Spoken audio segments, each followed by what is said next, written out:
今日，俄罗斯的战地记者安德烈·费拉托夫前几天发布了一段视频，显示俄军第114独立近卫摩步旅将该旅旅旗和俄罗斯国旗插上了阿夫迪夫卡附近的矿渣堆。特别军事行动的支持者认为这是俄军在阿夫迪夫卡大战中取得了重大突破。然而还没来得及庆功，矿渣堆上的旗子就被乌军的无人机给轰飞了。可以说，这种冒着炮火插旗的行动毫无意义，而且对于插旗的部队来说无异于是送死啊。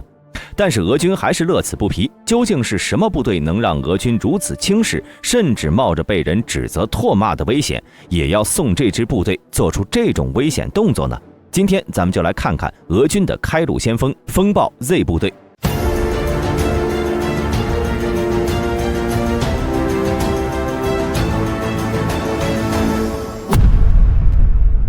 不了解风暴 Z 这支部队的兄弟们猛地一听这个名号，可能会有一种扑面而来的霸气，以为又是俄军搞出来的王牌部队。但实际上风暴 Z 并非王牌，相反他们只是俄罗斯打造的一支带有惩戒性质的军队。根据美国独立智库战争研究所评估，风暴 Z 部队最大单位为连，每个连共分为4个俘虏小队、4个火力支援小队。这8支队伍，每个小队10个人，接着是5人组成的工程组，8人组成的侦察组，3人组成的医疗组，2人组成的无人机组。所有小组统一是由1个的2人指挥组指挥，共计是100人。这样的100人编队不会有属于自己的独立番号，因为风暴 Z 属于任何前线部队，或者说每个前线部队都有他们的身影。也由于这支部队伤亡率过高了，除了连级就没有更高的编队了。如果出现了大规模的风暴 Z 部队，那也只是各自为伍，并不会组成营级或者团级或者更高的编制，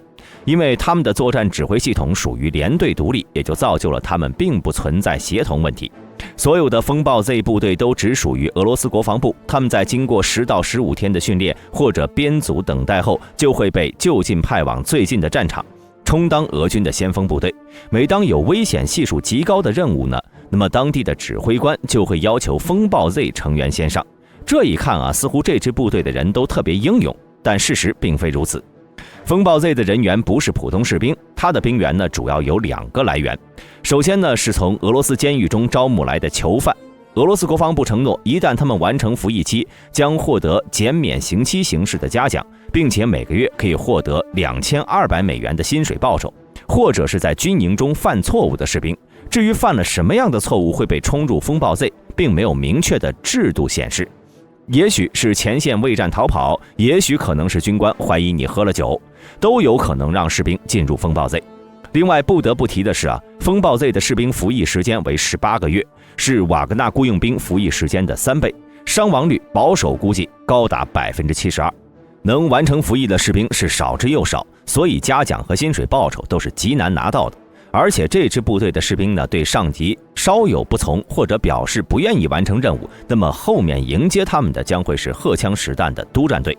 可以说是毫无尊严。那么这支部队究竟是怎么形成的，战斗力又如何呢？咱们接着往下看。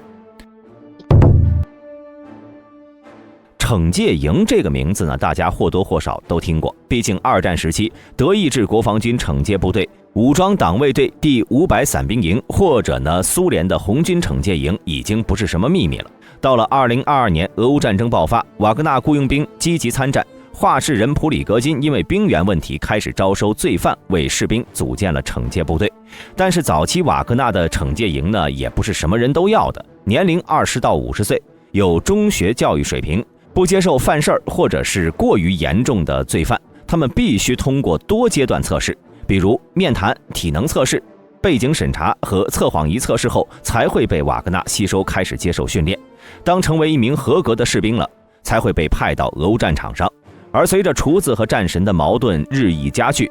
俄国防部认为假借他人之手毕竟不如自己人用着舒服，于是在去年普里格金开始公开抱怨弹药问题后国防部也开始着手创建自己的惩戒营了。很快第40合成集团军就进入了俄国防部的视野。该部队本应于去年年底组建完成，但在组建过程中由于缺失人员，兵员配额被规划到了所谓的卢甘斯克和顿涅茨克民兵以及监狱服刑人员的头上。可战斗越发激烈民兵武装已经找不出可用兵员了，40合成集团军干脆就全部由罪犯组成。但是部队消耗的进程远大于高层的预判，于是俄军指挥官开始将捣乱的军人塞进该部队。随着40集团军的成分越来越复杂，今年年初呢，这支单位就被独立了出来，并且获得了新的称号——风暴 Z 突击队。之后呢，在瓦格纳撤离前线，并且发生了叛变事件，风暴 Z 突击队除了在前线冲锋外，连瓦格纳的工作也给包了。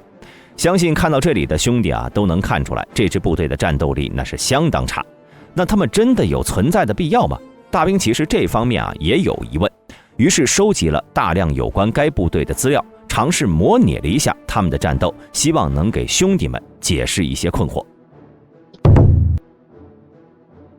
瓦西里是一名刚刚上战场的俄军军官，在今年年初时被调往了巴赫穆特战场。当时呢，他认为战场上的囚犯兵属于国家给他们的福利，然而一个事件让他认清了现实。29岁的叶格尔因为抢劫判刑2年，他本应该在今年12月就刑满释放了。不过在他服役的最后几个月里，俄军开始招收服刑人员参与风暴队，为此他们开出了优厚的待遇，比如免除前科记录以及高薪。叶格尔呢没有顶住这些诱惑，决定为了前途加入战场。可事情并非他想象的那么简单，俄军原先答应每个月会有20万卢布薪水，可实际到手的仅仅一半左右。6月份，叶格尔被派往了扎波罗热的前线，1个月的时间，他的家人再也没有收到他的信息。听他的战友说叶格尔已经倒在了战场里。他的家人多次询问国防部，想要得知他的下落，却迟迟未得到回应。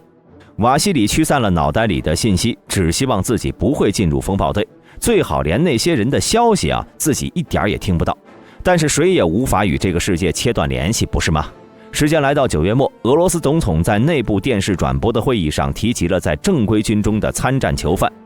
总统表示，他知道他们的2名战友于行动中倒下了，他们为祖国献出了自己的生命，已经完全免除其罪责，而且囚犯的家人也会得到帮助，但是并没有详细说明。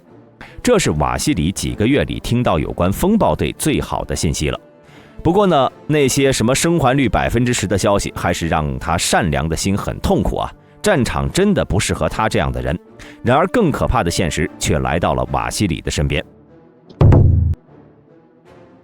今年10月7号，俄军开始猛攻阿夫迪夫卡，这片区域的战斗也日益焦灼，俄军前线的物资再次吃紧。于是瓦西里接到了向前线运送补给的任务，但是由于乌军的火力密集，装甲车很容易成为目标。瓦西里一行人不得不在靠近前线时徒步运送补给。就在他们快要到达目的地时，无线电命令他改到邻近的村子，那里有新的团队在等他指挥。不多时，瓦西里赶到了附近的村子，这里集结了20个风暴队队员。根据指示，他们需要骑着摩托车将物资运送到更靠近前线的战区。但是瓦西里看着自己的新手下就明白了，这群人全都是生瓜蛋子，一群没见过战争的人。看来自己接下来的路程将会非常辛苦。可好消息呢也不是没有。根据刚才传来的消息显示，这次去的地方呢没有乌军，只要他们抓紧时间，完全可以安全的退下来。于是呢，瓦西里没有让士兵睡觉，连夜背着物资跨上摩托车开始狂奔。但瓦西里还是觉得自己太年轻了，竟然相信指挥部里人的话。没走出2公里，一发炮弹就精准地落在了他们身边。